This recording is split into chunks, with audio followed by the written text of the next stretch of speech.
నమస్కారం. Life logic ఛానల్కి స్వాగతం. డబ్బు ఈ రెండక్షరాల పదం చుట్టూనే ప్రపంచం మొత్తం తిరుగుతుంది. కొంతమందికి డబ్బు అంటే చాలా సులభం, అది వాళ్ల వెనకాల కుక్కపిల్లలా తిరుగుతుంది. కాని మరికొందరికి మాత్రం డబ్బు అంటే ఒక అందని ద్రాక్ష, ఒక ఎండమావి. ఎందుకు ఈ తేడా? దేవుడు కొంతమందిని మాత్రమే ధనవంతులుగా ఉండమని రాశాడా, లేదా వాళ్లకేమైనా రెండు మెదళ్లున్నాయా? ఏదీ కాదు మిత్రమా. అసలు నిజమేంటంటే డబ్బు సంపాదించడం కష్టం కాదు, అది కష్టమని నువ్వు బలంగా నమ్మావు చూడు, అదే అసలైన సమస్య. చిన్నప్పట్నుంచి మనకి ఏం నేర్పించారు? కష్టపడితేనే డబ్బొస్తుంది, చెమట చిందిస్తేనే రూపాయి పుడుతుంది, డబ్బులేమైనా చెట్లకి కాస్తాయా అని మన మైండ్లో ఒక తప్పుడు ప్రోగ్రామింగ్ చేశారు. దాంతో మనం డబ్బుని ఒక రాక్షసిలా, ఒక యుద్ధంలా చూడటం మొదలుపెట్టాం. ఎప్పుడైతే నువ్వు ఒక పనిని కష్టమనుకుంటావో, నీ మెదడు దానికి సంబంధించిన దారులు వెతకడం మానేస్తుంది, కేవలం సాకులు వెతకడం మొదలుపెడుతుంది. ఈరోజు కిషన్ కథ విను. రోజుకి 14 గంటలు ఆయిల్ మరకలతో మసిబట్టలతో కష్టపడినా జేబు నిండని కిషన్ ఒక్క చిన్న ఆలోచనతో తను అనుకున్న ఆ కష్టమనే భ్రమను ఎలా బద్దలుకొట్టాడో తెలిస్తే నువ్వు ఈరోజే నీ ఆలోచనా విధానాన్ని మార్చుకుంటావు. హాయ్ ఫ్రెండ్స్, కిషన్ ఒక 2 వీలర్ మెకానిక్. ఆ ఊర్లో ఏ బైక్ పాడైనా కిషన్ దగ్గరికే వచ్చేది. కిషన్ చేతిలో ఒక మ్యాజిక్ ఉండేది. ఎంత పాత బండి అయినా సరే కిషన్ చేయి పడితే అది కొత్తదానిలా పరిగెత్తేది. కాని కిషన్ బ్రతుకు మాత్రం పాత బండిలాగే ఉండేది.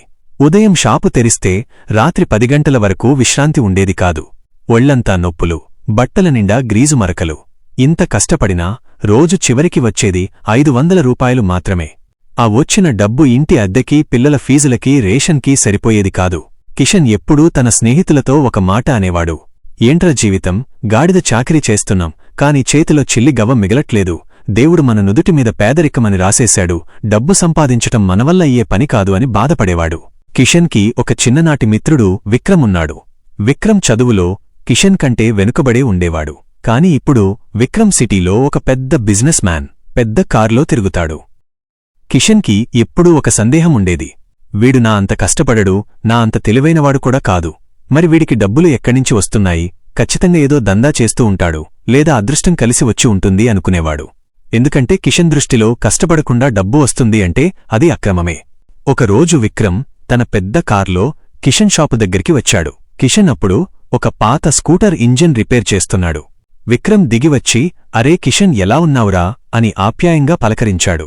కిషన్ చేతులు తుడుచుకుంటూ, ఏదో ఉన్నాంలేరా, నీలాగా మాకు కార్లు బంగళాలు ఎక్కడ్నించొస్తాయి, మాది కష్టపడే బ్రతుకులు, మీది అనుభవించే బ్రతుకులు అని కొంచెం అసూయగా, కొంచెం బాధగా అన్నాడు. విక్రమ్ నవ్వి, కిషన్, ఈ రాత్రికి ఖాళీగా ఉంటే డిన్నర్కి వెళదామా? చాలా రోజులైంది కదా అన్నాడు. కిషన్ సరే అన్నాడు. ఆ రాత్రి ఒక పెద్ద రెస్టారెంట్లో కూర్చుని భోజనం చేస్తున్నారు. కిషన్ అడిగాడు, విక్రమ్, నిజం చెప్పు, నువ్వు ఏం చేస్తున్నావు? ఇంత డబ్బు ఎలా సంపాదిస్తున్నావు? నేను రోజుకి 14 గంటలు కష్టపడుతున్నాను, అయినా నా బ్రతుకు మారట్లేదు, నువ్వు మాత్రం రాచరికం అనుభవిస్తున్నావు. డబ్బు సంపాదించడం అంత ఈజీనా అని అడిగాడు. విక్రమ్ సీరియస్గా కిషన్ వైపు చూసి, కిషన్, నువ్వు పేదవాడిగా ఉండటానికి కారణం నువ్వు కష్టపడకపోవడం కాదు, నువ్వు తప్పుగా ఆలోచించడం. నువ్వు డబ్బు సంపాదించడం కష్టమని ఫిక్స్ అయిపోయావు. అందుకే నీ మెదడు నీకు కష్టమైన పనులనే చూపిస్తోంది. డబ్బు సంపాదించడం చాలా ఈజీ, కాని దానికి కావాల్సింది కండబలం కాదు, బుద్ధిబలం అన్నాడు. కిషన్కి కోపం వచ్చింది. ఈజీనా? ఏసీ గదిలో కూర్చుని మాట్లాడటం బాగానే ఉంటుంది, ఇక్కడ స్క్రూడ్రైవర్ పట్టుకుని రోజంతా పనిచేస్తే నొప్పి ఏంటో తెలుస్తుంది అన్నాడు. విక్రమ్ నవ్వి, సరే కిషన్, ఒక ఉదాహరణ చెప్తాను విను. నువ్వు ఒక బైక్ ఇంజిన్ బాగుచేయడానికి ఎంత తీసుకుంటావు అని అడిగాడు. 500 తీసుకుంటాను, దానికి నాకు 3 గంటలు పడుతుంది అన్నాడు కిషన్. విక్రమ్ మళ్లీ అడిగాడు, అదే ఆ బైక్ కంపెనీవాడు ఆ ఇంజిన్ డిజైన్ చేయడానికి ఎంత తీసుకుంటాడు అని అడిగాడు. వాడా కోట్లు తీసుకుంటాడు అన్నాడు కిషన్. విక్రమ్ అన్నాడు, చూశావా, వాడు డిజైన్ చేసింది ఒక్కసారే, కాని ఆ డిజైన్తో తయారైన ప్రతి బైక్ మీద వాడికి డబ్బు వస్తుంది. నువ్వు మాత్రం ప్రతి బైక్ని బాగుచేయడానికి మళ్లీ మళ్లీ కష్టపడుతున్నావు. వాడు ఆలోచనని అమ్మాడు, నువ్వు కాలాన్ని అమ్ముతున్నావు. కాలానికి లిమిట్ ఉంటుంది, అందుకే నీ సంపాదనకి లిమిట్ ఉంది. ఆలోచనకి లిమిట్ ఉండదు, అందుకే వాడి సంపాదనకి లిమిట్ లేదు అన్నాడు. కిషన్ మెదడులో ఏదో చిన్న స్పార్క్ వెలిగింది. విక్రమ్ ఇంకాస్త లోతుగా చెప్పాడు, కిషన్, నువ్వు బైక్ రిపేర్ చేయడంలో ఎక్స్పర్ట్వి. సిటీలో నీ అంత బాగా ఎవరూ చేయలేరు. కాని నువ్వు ఏం చేస్తున్నావో, ఒక షాపులో కూర్చుని వచ్చే 10 మంది కస్టమర్ల కోసం ఎదురుచూస్తున్నావు. నీ పరిధిని నువ్వే గీసుకున్నావు. నీ నైపుణ్యాన్ని కేవలం శ్రమగా మార్చుకున్నావు. అదే నువ్వు నీ నైపుణ్యాన్ని ఒక వ్యవస్థగా మారిస్తే డబ్బు నదిలా ప్రవహిస్తుంది అన్నాడు. కిషన్ అమాయకంగా వ్యవస్థ అంటే ఏంటిరా అనడిగాడు. విక్రమ్ చెప్పాడు, ఇప్పుడు సిటీలో ఎన్నో సూపర్ బైక్స్ వస్తున్నాయి, రేసింగ్ బైక్స్ వస్తున్నాయి. వాటిని రిపేర్ చేసే మెకానిక్లు దొరకట్లేదు. షోరూంలో ఇస్తే నెల రోజులు పడుతోంది. వేళ్లలో ఛార్జ్ చేస్తున్నారు. నువ్వు ఆ బైక్స్ గురించి నేర్చుకో. కేవలం వాటినే రిపేర్ చెయ్యి. ఒక 10 మంది కుర్రాళ్లని పనిలో పెట్టుకో. వాళ్లకి నువ్వు ట్రైనింగ్ ఇవ్వు. నువ్వు రిపేర్ చేయకూడదు, కేవలం మానిటర్ చెయ్యాలి.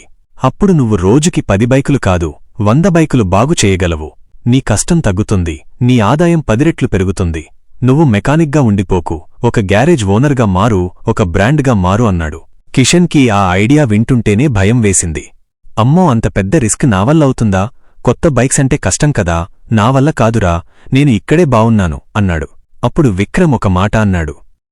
చూశావా కిషన్, నీ సమస్య అదే. నీకు మార్గం కనిపిస్తున్నా సరే, నీ మనసులో ఉన్న భయం, డబ్బు సంపాదించడం కష్టమనే నమ్మకం నిన్ను వెనక్కి లాగేస్తోంది. నువ్వు గ్రీజు మరకలతో బ్రతకడానికే ఇష్టపడుతున్నావు కాని ఓనర్గా మారడానికి భయపడుతున్నావు. కష్టం నీ పనిలో లేదు, నీ ఆలోచనలో ఉంది అని చెప్పి బిల్లు కట్టి వెళ్ళిపోయాడు.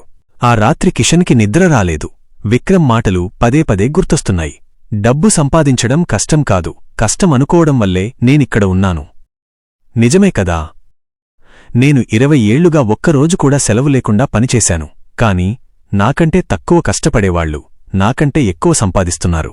నేను నా శ్రమను నమ్ముకున్నాను కాని నా తెలివిని వాడలేదు అని అర్థమైంది. భయం అనేది పేదరికానికి సెక్యూరిటీ గార్డ్ లాంటిది అని తెలుసుకున్నాడు. ఆ భయాన్ని దాటితేనే లోపల ఉన్న సంపద దొరుకుతుంది. మరుసటి రోజు కిషన్ షాపుకి వెళ్లలేదు. తన షాపుకి తాళం వేసి సిటీలో ఉన్న పెద్ద లైబ్రరీకి వెళ్లాడు. అక్కడ లేటెస్ట్ బైక్స్, వాటి ఇంజిన్ మెకానిజం గురించి పుస్తకాలు వెతికాడు. ఇంటర్నెట్ సెంటర్కి వెళ్లి యూట్యూబ్లో వీడియోలు చూశాడు. రాబోయే ఎలక్ట్రిక్ వెహికల్స్ గురించి తెలుసుకున్నాడు. అందరూ ఏమనుకున్నారంటే కిషన్కి పిచ్చిపట్టింది, షాపు మానేసి ఏవేవో చేస్తున్నాడు అని. కాని కిషన్కి తెలుసు, తను ఇప్పుడు గొడ్డలిని నూరుతున్నాడు అని. చెట్టు కొట్టడానికి గంటసేపు కష్టపడే బదులు 40 నిమిషాలు గొడ్డలికి పదును పెడితే 10 నిమిషాల్లో పని అయిపోతుంది. ఇన్నాళ్లు తను మొండి గొడ్డలితో చెట్టు కొట్టాడు, అందుకే కష్టమనిపించింది. 6 నెలలు కిషన్ తనని తాను అప్గ్రేడ్ చేసుకున్నాడు. తన పాత షాపుని అమ్మేశాడు. వచ్చిన డబ్బుతో కొంచెం లోన్ తీసుకుని హైవే పక్కన ఒక మోడ్రన్ గ్యారేజ్ ఓపెన్ చేశాడు. కిషన్ సూపర్ బైక్ క్లినిక్ అని పేరు పెట్టాడు. అక్కడ కేవలం ఖరీదైన బైక్సు, స్పోర్ట్స్ బైక్స్ మాత్రమే రిపేర్ చేస్తారు. 4 కుర్రాళ్లని పనిలో పెట్టుకున్నాడు. వాళ్లకి తనే ట్రైనింగ్ ఇచ్చాడు. ఇప్పుడు కిషన్ స్క్రూడ్రైవర్ పట్టుకోడు, ల్యాప్టాప్ పట్టుకుంటాడు. బైక్లో ఉన్న సాఫ్ట్వేర్ సమస్యలని, ఇంజిన్ ట్యూనింగ్ని చూస్తాడు. మొదట్లో కస్టమర్లు రావడానికి సందేహించారు. కాని కిషన్ పనితనం, అతనిచ్చే సర్వీస్ చూసి మౌత్ పబ్లిసిటీ పెరిగింది. సిటీలో ఉన్న బైక్ రేసర్లు, రిచ్ కిడ్సు అందరూ కిషన్ దగ్గరికే రావడం మొదలుపెట్టారు. ఒకప్పుడు 100 రూపాయల కోసం గంటసేపు బేరమాడే కస్టమర్లు వచ్చేవాళ్లు. ఇప్పుడు 20,000 బిల్లైనా సరే మారు మాట్లాడకుండా కార్డు స్వైప్ చేసే కస్టమర్లు వస్తున్నారు. ఎందుకంటే కిషన్ ఇప్పుడు అమ్ముతున్నది తన కాలాన్ని కాదు, తన ఎక్స్పీరియన్స్ని. 1 సంవత్సరం తిరిగేసరికి కిషన్ ఆదాయం నెలకు 2 లక్షలు దాటింది. ఇప్పుడు అతని చేతికి గ్రీజు మరకల్లేవు, బ్రాండెడ్ వాచ్ ఉంది, పనిబట్టలు లేవు, ఫార్మల్సున్నాయి. అతనిప్పుడు మెకానిక్ కాదు, ఒక ఎంటర్ప్రెన్యూర్. విక్రమ్ని మళ్లీ కలిశాడు. విక్రమ్ కిషన్ని చూసి గర్వంగా, చూశావా మిత్రమా, నువ్వు ఇప్పుడు పడే కష్టం అప్పుడు పడిన కష్టం కంటే తక్కువే, కాని సంపాదన 10 రెట్లు ఎక్కువ. ఎందుకంటే నువ్వు మెంటల్ బ్లాక్ని బ్రేక్ చేశావు అన్నాడు. కిషన్ నవ్వి, అవును విక్రమ్, అప్పుడు నేను బరువు మోసే గాడిదలా ఉండేవాడిని, ఇప్పుడు దారి చూపే గుర్రంలా మారాను. డబ్బు గాలిలో ఉంది, దాన్ని పట్టుకునే టెక్నిక్ తెలిస్తే చాలు అని చెప్పాడు. కిషన్ అక్కడితో ఆగలేదు. తన గ్యారేజ్ని ఫ్రాంచైజీ మోడల్లో వేరే ఊర్లకి విస్తరించాడు. మెకానిక్లకు ట్రైనింగ్ ఇచ్చే ఒక ఇన్స్టిట్యూట్ పెట్టాడు. తను నేర్చుకున్న విద్యని 10 మందికి నేర్పించి వాళ్ల ద్వారా కూడా డబ్బు సంపాదించడం మొదలుపెట్టాడు. మిత్రమా, ఈ కథలో కిషన్ చేసింది ఏంటి? అతను కష్టపడటం మానేశాడా? లేదు, కష్టపడే విధానాన్ని మార్చాడు. తను పేదవాడిగా ఉన్నప్పుడు డబ్బు అంటే భయం ఉండేది. డబ్బు సంపాదించడం ఒక యుద్ధం అనుకునేవాడు. కాని విక్రమ్ మాటలతో అతని కళ్ళు తెరుచుకున్నాయి. డబ్బు సంపాదించడం అనేది ఒక ఆట. ఆ ఆట రూల్స్ తెలిస్తే ఎవరైనా గెలవచ్చు. రూల్స్ తెలియకుండా ఎంత కష్టపడినా ఓడిపోతూనే ఉంటారు. నువ్వు కూడా ఇన్నాళ్లు నాకు జీతం సరిపోవట్లేదు, నాకు ప్రమోషన్ రావట్లేదు, బిజినెస్లో లాభం రావట్లేదు అని ఏడుస్తున్నావా? అయితే 1 నిమిషం ఆగి ఆలోచించు. నువ్వు చేస్తున్న పనిలో నువ్వు కాలాన్ని అమ్ముతున్నావా లేక విలువను అమ్ముతున్నావా? కాలాన్ని అమ్మితే నువ్వు ఎప్పటికీ ధనవంతుడివి కాలేవు. ఎందుకంటే రోజుకి 24 గంటలే ఉంటాయి. కాని విలువనమ్మితే ఆ విలువని ఎంతమందికైనా పంచొచ్చు, ఎంత రేటుకైనా అమ్మొచ్చు. డబ్బు సంపాదించడం కష్టమనే ఆలోచనని ఈ క్షణమే నీ మెదడులోనుంచి డిలీట్ చెయ్యి. అది కష్టం కాదు, అది ఒక ట్రిక్, అది ఒక సైన్స్. ఒక చేపల వలలాంటిది. నువ్వు గాలం వేసి కూర్చుంటే రోజుకి ఒక చేప దొరుకుతుంది. అదే వల వేయడం నేర్చుకుంటే 100 చేపలు దొరుకుతాయి. పెద్ద వలలు తయారుచేసి 10 మందికి ఇస్తే 1000 చేపలు దొరుకుతాయి. నువ్వు గాలం వేసేవాడిలా ఉండకు, వలల కంపెనీ ఓనర్లా ఆలోచించు. నీ చుట్టూ ఉన్న అవకాశాలను చూడు. సమస్య ఎక్కడ ఉందో వెతుకు. ఆ సమస్యకి పరిష్కారం చూపించు. జనం ఆ పరిష్కారం కోసం డబ్బులిస్తారు. కిషన్ సాధారణ బైక్ మెకానిక్గా ఉంటే ఎవరూ పట్టించుకోలేదు. కాని ఎవరికీ తెలియని సూపర్ బైక్స్ని రిపేర్ చేయటం మొదలుపెట్టాక అందరూ వెతుక్కుంటూ వచ్చారు.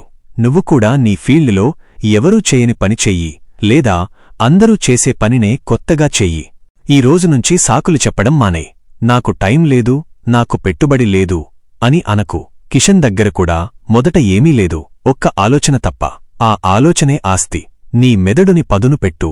ధనవంతులు ఎలా ఆలోచిస్తున్నారో గమనించు. వాళ్లని చూసి ఈర్ష్యపడకు, వాళ్ల దగ్గర్నుంచి నేర్చుకో. డబ్బు సంపాదించడం అంత కష్టమేమీ కాదు. ఎప్పుడు అంటే నువ్వది ఈజీ అని నమ్మినప్పుడు. కష్టమనుకుంటే రాయి కూడా మోయలేవు, ఈజీ అనుకుంటే కొండని కూడా పిండి చేయగలవు. నీ ఆలోచనని మార్చుకో. నీ తలరాత దానంతట అదే మారుతుంది. All the best. జై హింద్.